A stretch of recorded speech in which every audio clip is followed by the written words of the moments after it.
Hey guys, it's Heather from Tech at Lowell again with a few more school survival tips. Yay! I hope you liked the last video. I have hopefully solved the shaking problem. This time I'm just not going to touch the table that the camera's on. Hopefully I remember that and don't vigorously shake it later, but we're going to try this time. So I'm just back with a few more tips hopefully to help you with school. Again, just stuff that I learned over the years and I thought would be good to share with other people. Learn from my mistakes. That's what this is. Please learn from my mistakes and make new ones of your own. That's life. So, last time we discussed planners, taking notes, and studying. So, the natural progression from that is test. Aren't you excited? I'm sure we're a few weeks in, so you've probably started having tests. Always fun. The biggest part about taking tests is don't get yourself worked up over it. Approach them with confidence. It seems silly, it seems stupid, but it really does work. Give yourself a pep talk before the test. Sometimes I had to do that because I was like, I did not sleep last night because insomnia is not your friend, but you know what, I got this test and we're gonna do a great job because you know what, I've studied like I knew I needed to, and I had great notes to study from, so this test is just gonna be so great. I'm gonna sort of split this up a little bit into non-standardized tests and standardized tests because you do kind of have to approach them differently. So for non-standardized, just what your teachers give you essentially.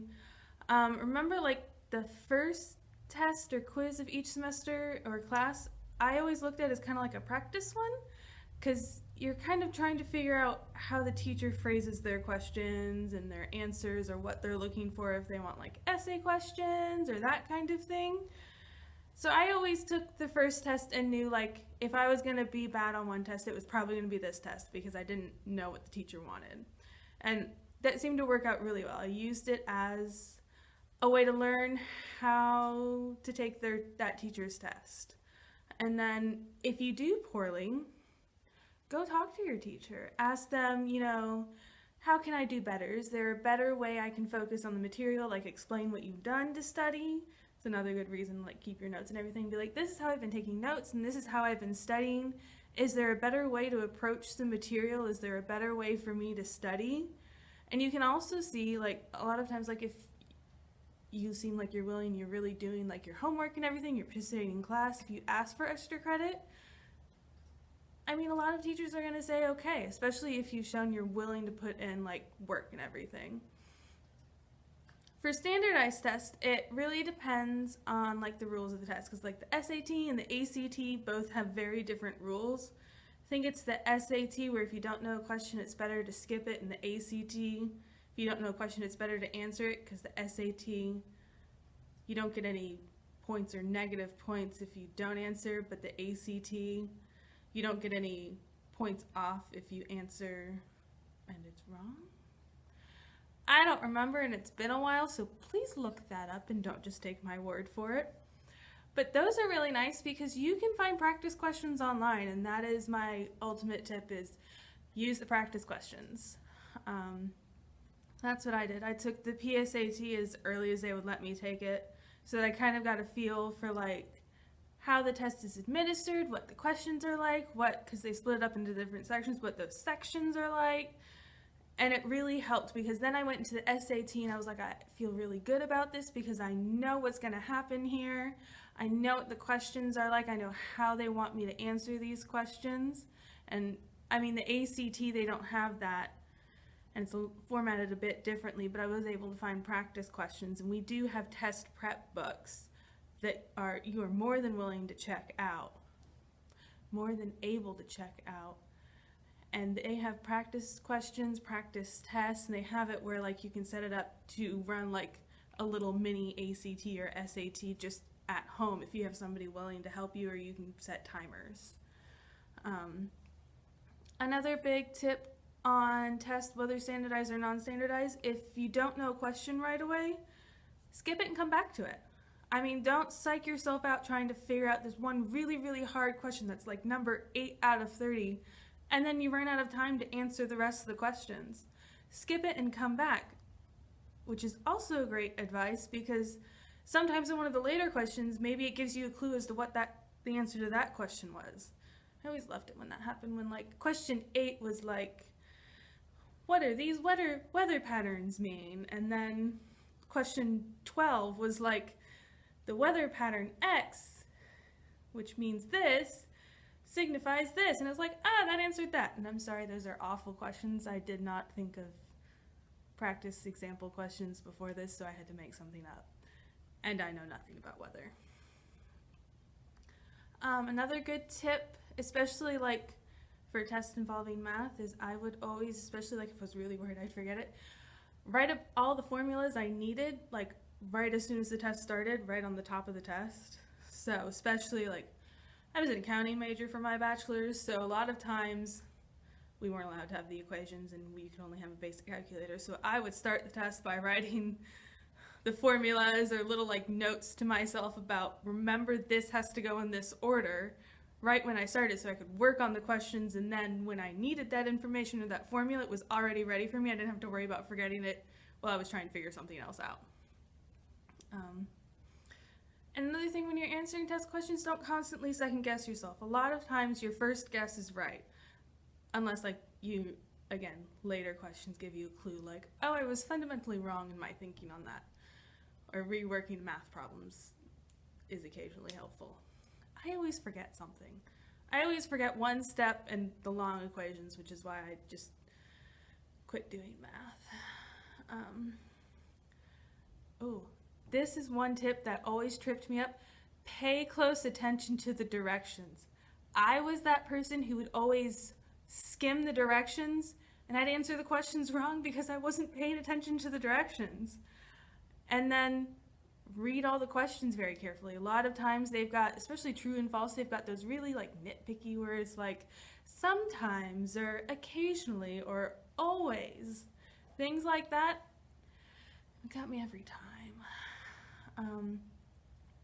Another kind of test you'll sometimes get, maybe not so much in like middle school and high school, but they do it in college sometimes, is open book test.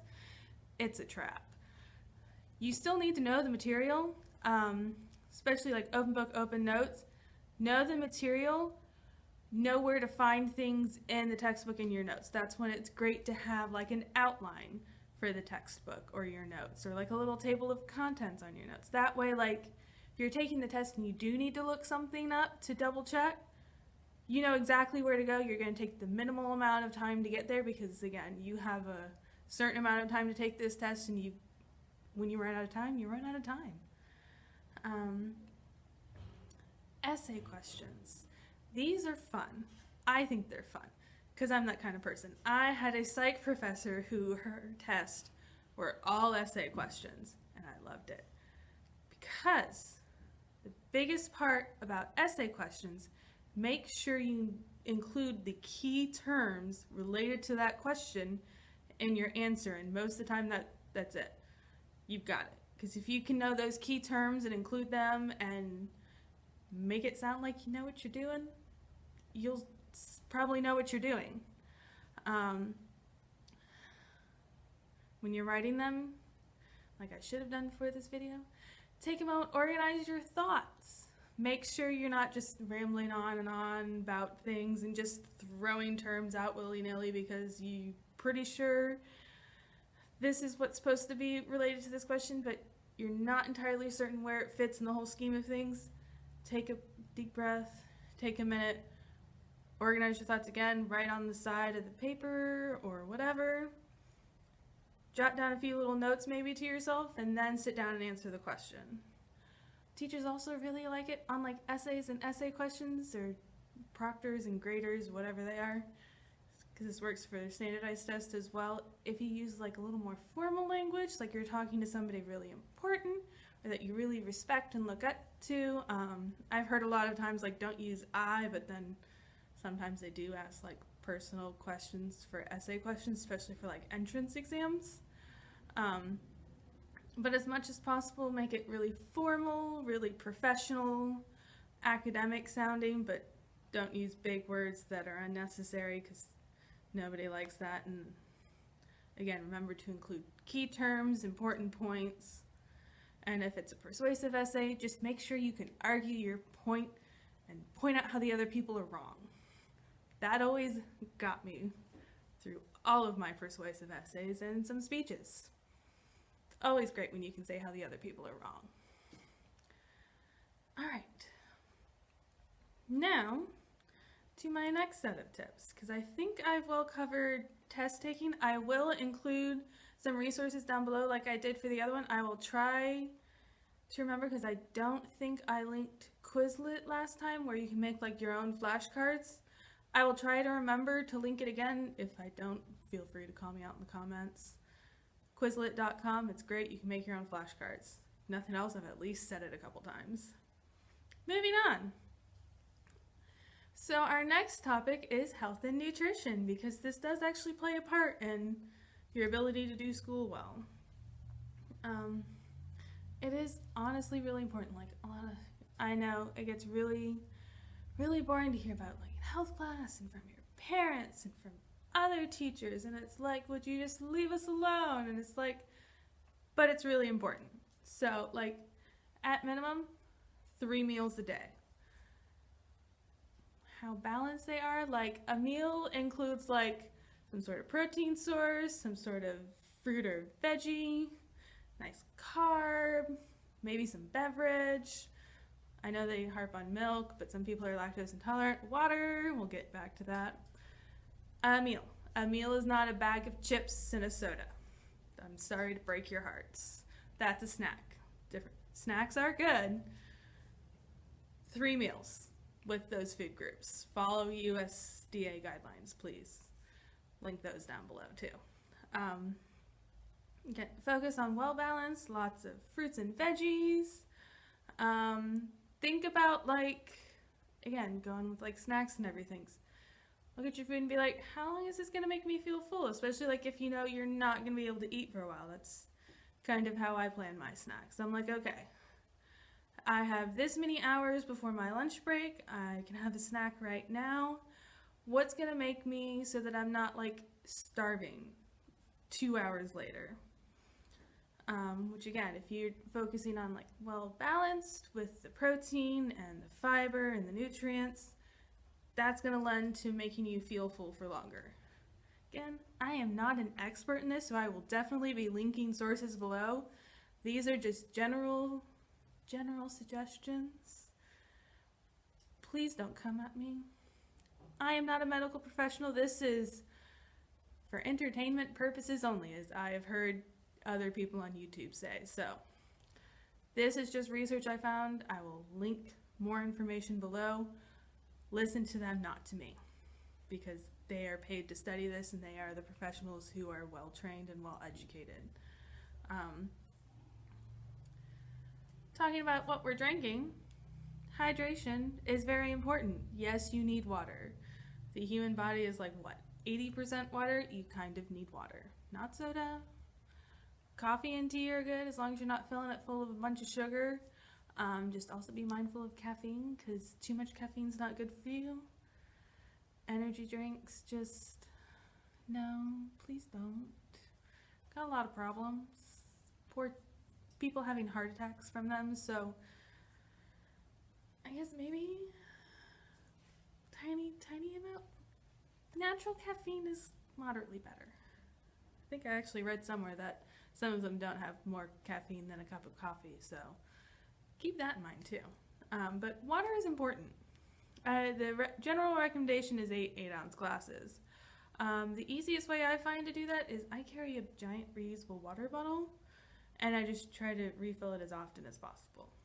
It's also good for the environment, because then we're not contributing to plastic waste, so 2 for 1.